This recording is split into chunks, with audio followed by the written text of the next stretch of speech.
मुंशी प्रेमचंद्र की एक कहानी छोटी सी हमें याद आ गई, बहुत पहले पढ़ा था, याद आ गई है, बहुत छोटी सी है, आपको सुना देता हूं।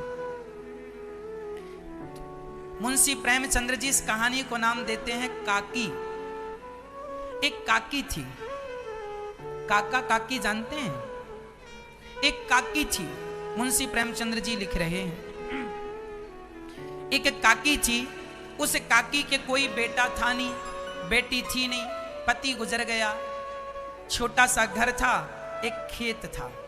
अब वो काकी के पास खेत भी था, घर भी था, तो उसने अपने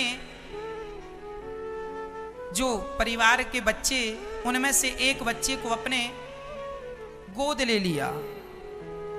जो उनके पति के बड़े भैया थे, उनके बेटे को उन्होंने गोद ले लिया।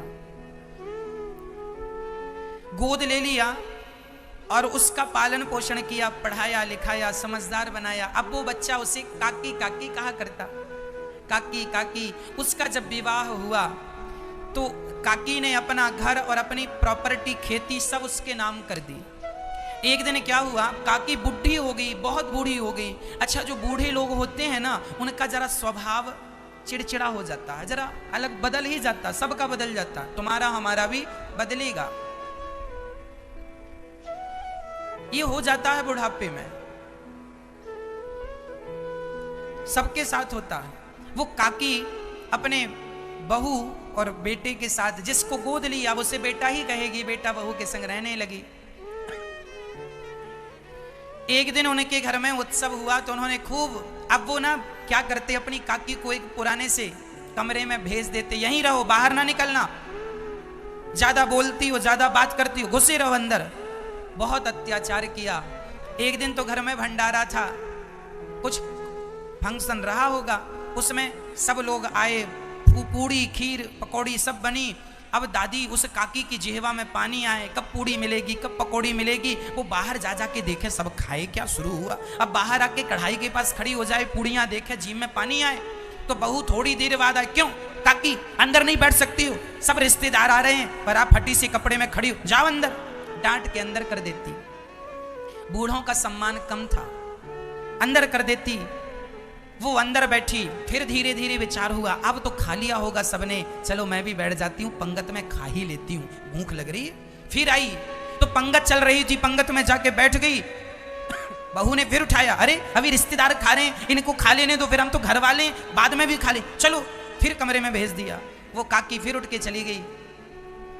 अब की बार काकी ने कहा, जब तक बहू बुलाएगी नहीं मैं नहीं जाऊंगी। बहू ठीक कहती है, सब खाए नहीं और मैं खाने लगूं, घर वालों को तो बाद में ही खाना चाहिए, मैं पहले खाने लग जाऊं। हुआ क्या कि सबने खा लिया, रिश्तेदार चले गए, बहू बेटे ने भी खा लिया, नाती पोते ने भी खा लिया, सबने खा लिया, पर काकी को किसी ने पूछा नहीं। अब बहुत समय बीत गया, शाम होने लगी। काकी को लगा जरा देखूं तो, जाकर देखा तो सुनसान, कोई रिश्तेदार नहीं, सब लगभग जा चुके थे। कुत्ते पत्तल चाट रहे थे, चारों तरफ नजर घुमाया, रसोई में कुछ नजर नहीं आया।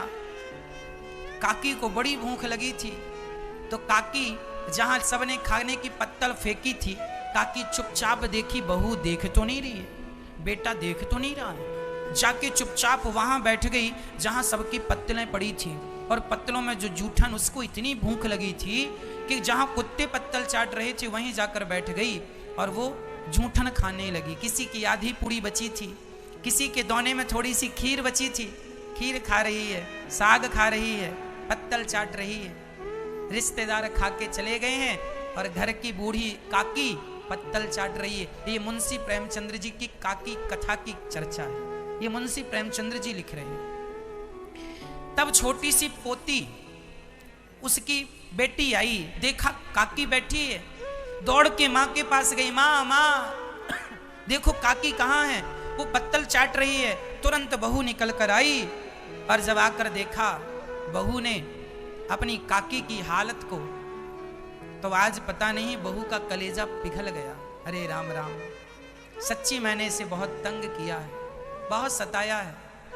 तुरंत प्रणाम करके अपनी काकी को अंदर ले जाके थाली में खीर पूड़ी साग बना परोसती है जो बच्चा था और हाथ जोड़ के कहती है काकी बड़ा अपराध हो गया, सारा जमाना खा के चला गया, लेकिन वही भूखा रह गया जिसकी रोटियां हम खा रहे हैं। ये घर आपका ही तो था, ये जमीन आपने ही तो हमारे नाम की थी, ना होते आप तो हम तो भीख मांग रहे होते। जिसकी संपत्ति थी उसी को हमने एक रोटी ना दिया, पत्तल चाटने पर मजबूर कर दिया। आज यही दुर्दशा है भक्तों। जिस माँ बाप की संपत्ति पे बच्चे ऐश करते हैं, वही बूढ़ी माँ घर से निकाल दी जाती है और निकाल दी जाती है। और जब बच्चों का विवाह, पोता पोती का विवाह होता है, तो उसके खाने के बाद पत्तलों पर कुत्ते तो चाट लेते हैं, लेकिन खुद की दादी को तो वो पत्तल भी नसीब नहीं हुई, पत्तल भी नसीब नहीं हुई। उस काकी को तो चलो पत्तल नसीब हो गई, पत्तल चाट रही है, पर ये जिनको बच्चों ने अपने घर से निकाल दिया और निकालने के बाद अपने बेटे का अर्थात पोते का पोती का विवाह कर लिया, सब तो आए होंगे ना खाने के लिए, सबने तो पेट भर खाया होगा, विवाह में रसगुल्ले खाए होंगे, पूड़ी साग खीर खाई होगी, खुद की दादी को नहीं खिलाया। जिनकी मेहनत के बल पर, जिनकी संपत्ति पर तुम उछल कूद कर रहे हो, वही आज घर से बाहर है और याद भी नहीं आती। ऐसा जमाना आ गया है। दास अनिरुद्ध रोज ये दृश्य अपनी आंखों से देखता है। ये कहानियां बिल्कुल साकार होती चली जा रही हैं। जो जो लिखा बड़े बड़े महापुरुषों ने, सब सही होता चला जा रहा है। वो काकी कोई और नहीं, आज की वो माँ ही वो काकी है। हाँ, इसलिए कहा करता हूं, माँ बाप की सेवा जरूर करना, माँ बाप की आंखों में आंसू ना आने देना। आज हम एक माँ से आपका परिचय कराएंगे, एक ऐसी माँ जिनको आपके सहारे की जरूरत है। मैया जी, कहां से आई हैं आप मैया जी? फिरोजाबाद। फिरोजाबाद से आई हैं मैया जी। कितने बच्चे हैं मैया जी आपके? 2 बच्चे थे, एक खत्म हो गया, बहू भी खत्म हो गई है और बेटा भी खत्म हो गया। एक बेटा है। तो एक बेटा जो है वो आपकी सेवा करने को तैयार नहीं है क्या? नहीं, ऐसा हुआ था कि मैं तो माला फेर रही थी और बेटे की बनना तो बहू थी, उसने कहा कि सिर फोड़ दूंगी, अपनी बहू के पास जा सेवा करने के लिए। मैं 10-11 साल से कर रही हूँ। तो बहू के पास गई, बहू ने ये कह दी सारी ज़िंदगी उनके पास रहेंगे, मैं 1 मिनट नहीं रखूँगी और शनि के पापा रख लेंगे तो मैं चारों आत्मा हत्या कर लूँगी। मैं उसी वक्त निकल आई। न मेरे पास कोई फोन आया रहा, न कुछ न कुछ। मैं बहू ने इनकार कर दिया कि मैं सेवा नहीं कर सकती। तो चलो बहू ने ऐसा कहा, पर बेटे ने तो आपका पक्ष लिया होगा कि माँ कुछ नहीं कह रही ना कि मैंने तो बहू के नाम मकान कर दिया, मैं कुछ नहीं कह सकता। बेटे भी, अच्छा बेटों के सामने ऑप्शन होता है, या माँ को चुनो या पत्नी को चुनो। मैं अपने ही तरफ अपनी फुलवाड़ी को उजाड़ दूँ, उसमें क्या फायदा है? मेरा तो वृंदावन बिहारी जी। बेटे को तो चाहिए था ना कि वो अपनी माँ का पक्ष लेता। धर्म है या नहीं? चलो बहू ने कह दिया हम तुम्हारी सेवा नहीं कर सकते, हम तुम्हें अपने घर में नहीं रख सकते, तो कम से कम बेटा तो समझा सकता था अपनी पत्नी को, क्यों जी ये हमारी माँ है, क्यों नहीं, ये कहाँ रहेंगी, इन्हीं का तो घर है। जिस घर में हम रह रहे हैं घर किसका है? तुम जब छोटे छोटे थे तो वो घर किसका था? माँ बाप का। और अब तुम बड़े बड़े हो गए हो तो कब्जा कर लिया, माँ को निकाल दो, जाओ कहीं भी चली जाओ। ये तो न्याय नहीं हुआ ना इन माओ के साथ। अरे बहू यदि कह दे अपनी सास को कि निकल जाओ, तो कम से कम बेटे को तो चाहिए कि वो अपनी माँ का पक्ष ले। पर आज देखो बच्चे भी, बेटा भी अपनी माँ का पक्ष नहीं लेता, पत्नी का पक्ष लेता है। पत्नी को घर से नहीं निकालता, लेकिन अपनी माँ को घर से निकाल देता है। ऐसी कितनी माँ यहाँ हैं जिनकी बहुत सारी बहुओं ने धक्के मार कर निकाल दिया, और वो माँ यहाँ रहती हैं। तो मैं उन बेटों से सवाल करना चाहता हूँ कि आप अपनी माँ का पक्ष ना ले सके? यदि पड़ोसन से बेटे का झगड़ा हो जाता था ना बच्चों का, तो माँ हमेशा अपने बेटे का पक्ष लेती थी, सुनो मेरा बेटा गलत नहीं हो सकता। लेकिन वही बेटे जब बड़े होते हैं तो वो अपनी माँ का पक्ष नहीं लेते। क्या ये न्याय है इन माओं के साथ? फिरोजाबाद में मैया ओम कॉलोनी में रहती हैं, वहाँ बेटा भी वहीं रहता है मैया जी? मकान है दोनों। क्या करता है आपका बेटा? कटारा मेडिकल। बेटे की मेडिकल है? हाँ। मेडिकल की शॉप है? Katara medical. Katara medical. Katara medical के नाम से मेडिकल है। बेटे को अपनी माँ की याद मैया कह रही हैं। जब से यहाँ आई मैया, बेटे का फोन आया आपके पास? ना फोन आया ना कुछ भी नहीं। यहाँ जब से मैया आई एक भी बार बेटे का फोन नहीं आया। माँ कैसी हो, कहाँ हो, चली गई हो, चलो अब सब माहौल ठीक है, अब आ जाओ।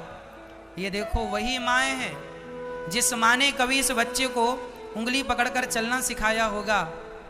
क्या अब जब माँ को सहारे की जरूरत थी तो क्या बच्चे सहारा बन रहे हैं? नहीं। इसलिए हम इन माँओं से, इन बच्चों से, आप सभी से प्रार्थना करते हैं कि अपने अपने माँओं की इतनी सेवा करना कि माँओं को घर से निकलने की जरूरत ना हो। देखो पति पत्नी में, सास बहू में, सबके घर लड़ाई होती है, झगड़ा होता है, लड़ाई सबके घर होती है। पर इसका अर्थ ये तो नहीं कि अपनी बहू और अपने सास को और अपने माँ को घर से निकाल दिया जाए। घर से निकाल देना अपनी सास को और अपनी माँ को, ये समाधान है क्या? क्या यही समाधान? अरे लड़ाई सबके घर होती है, रात को ही सवेरे ठीक हो जाओ, समझ लो, बातों को ठीक कर लो। ये तो अर्थ नहीं कि घर से निकाल दो ना, अब ये नहीं रहेंगी घर में।